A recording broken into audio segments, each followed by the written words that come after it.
Kayla! Kayla!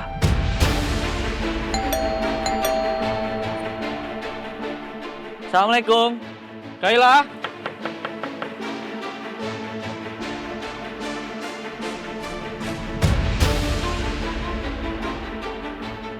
Waalaikumsalam.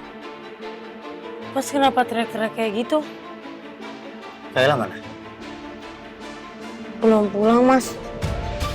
Saya harus ketemu sama Kayla. Mau ngapain? Mau lanjut marah-marah kayak di handphone ya? Teriak-teriak pas telepon tadi.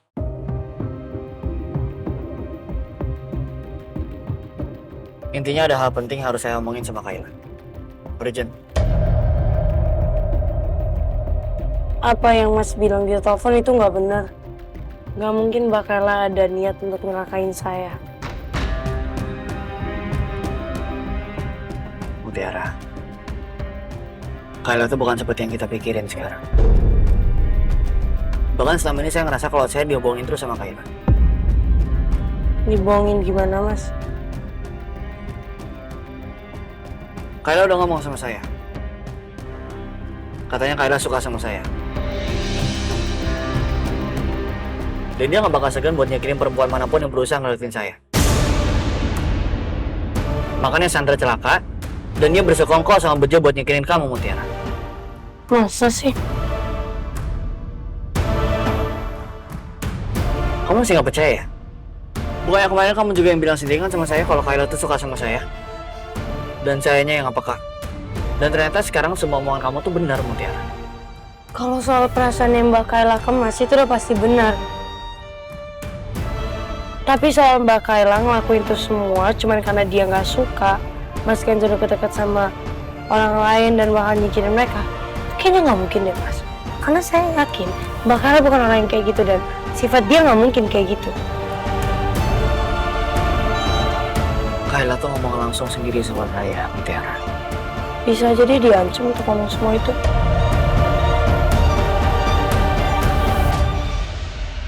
Diancam sama Sandra maksud kamu? Saya nggak bisa main asal nuduh gitu aja dong, Mas. Nanti jadi kesannya fitnah. Bisa jadi bukan Mbak Sandra, orang lain mungkin. Dan juga saya kan gak deket ya sama Mbak Kayla. Yang deket dari dulu sama Mbak Kayla itu Mas. Jadi harusnya Mas tahu dong. Kalau dari hati nurani Mas, kira-kira gimana?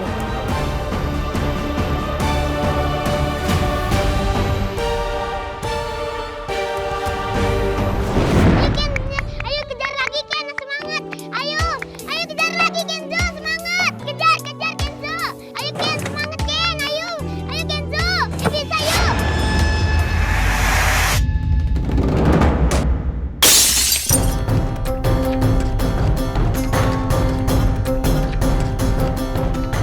Aduh, gimana nih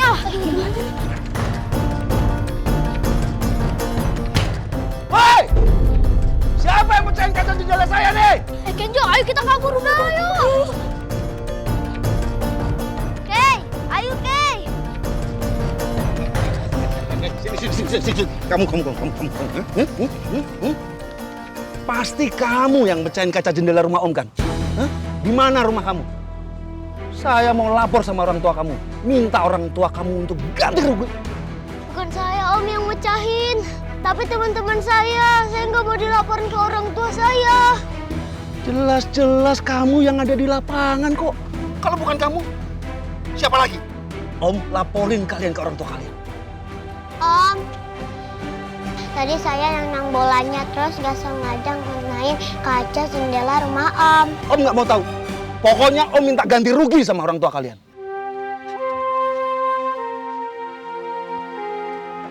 Kamu gak salah. Ngapain kamu ngaku kalau kamu yang tendang bolanya? Kan si Dodon yang tendang bolanya. Kenzo, kan orang tuanya Dodon lagi sakit. Dodon aja minta makan di rumah aku. Mana mungkin Dodon bisa bayarin kaca yang pecah. Kita berdua gak salah, Kay. Paling nanti uang jajanku dipotong.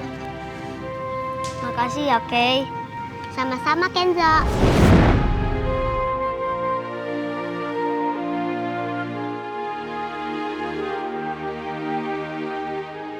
Kalau menurut hati kecil gue sih, Gue ngerasa Kayla tuh gak mungkin ngelakuin itu. Mas, orang berubah nggak mungkin secepat itu, Mas. Menurut saya nggak mungkin. Orang baik tiba-tiba jadi jahat ataupun sebaliknya secara tiba-tiba. Pasti harus ada alasan dulu dan latar belakang. Sama kayak Mbak Sandra. Mas langsung percaya ya kalau Mbak Sandra itu udah baik. Saya percaya kalau Sandra tuh udah berubah. Sandra yang sekarang tuh bukan Sandra yang dulu. Buktinya, dia bikin acara download darah kan?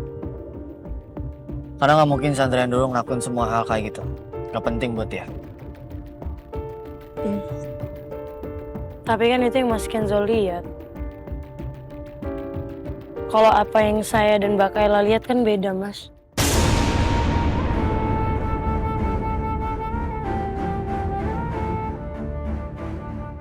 Udah sesuai sama apa yang Mas ekspektasiin kok.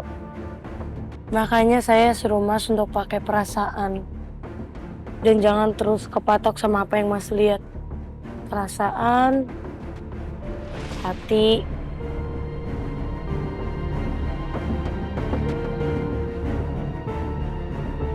Gue jadi gak tahu harus percaya sama Sandra atau Kayla. Tapi kalau denger dari omongannya Mutiara, rasanya sih dia gak mungkin bohong. Itu semua gak bakal ngerubah apa-apa, Mutiara. Saya tetap harus ngomong langsung sama Kayla. Harus dia ngomong sama saya baru saya percaya kalau Kayla tuh gak bersalah.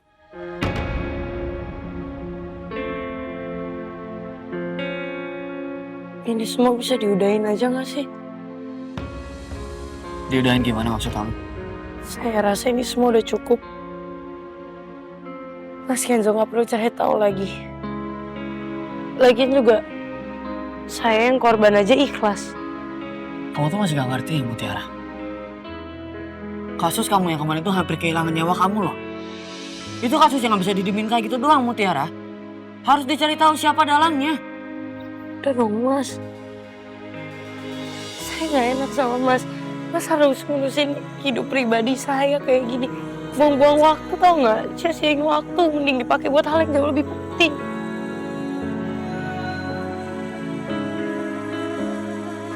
Saya udah janji sama kamu. Kalau saya bakal cari tahu siapa dalangnya. Kenapa sih keras kepala?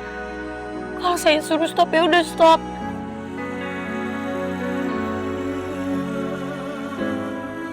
Kalau Mas Kenzo masih mau selidikin ini, saya bakal pergi dari hidup Mas Kenzo. Saya bener-bener gak mau ngebebanin Mas Kenzo. Saya pengen semua ini udah diudahin aja. Gak usah diperpanjang.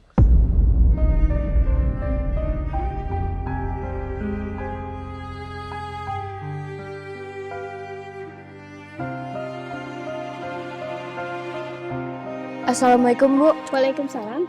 Boleh saya pinjam kerudungnya? Oh, boleh, boleh. Makasih ya, Bu. Tanpa dirimu di sisiku, tanpamu di sampingku, sekian lama ku denganmu. Assalamualaikum, Bu. Merangkai kisah indah, tak pernah terbayang jika kau pergi tinggalkanku sendiri. Kini hanya rindu yang bisa Aku capek, Bu. mengungkapkan penyesalan. Aku harus gimana? Sempat tersampaikan, aku rindu pada dirimu. Cassandra beneran bikin hidup aku kayak neraka. Dan sekarang semua yang aku jalanin rasanya nyakitin, Bu. Ku kan selalu menanti dirimu bersama. Semua orang benci sama aku, bahkan termasuk Kenzo.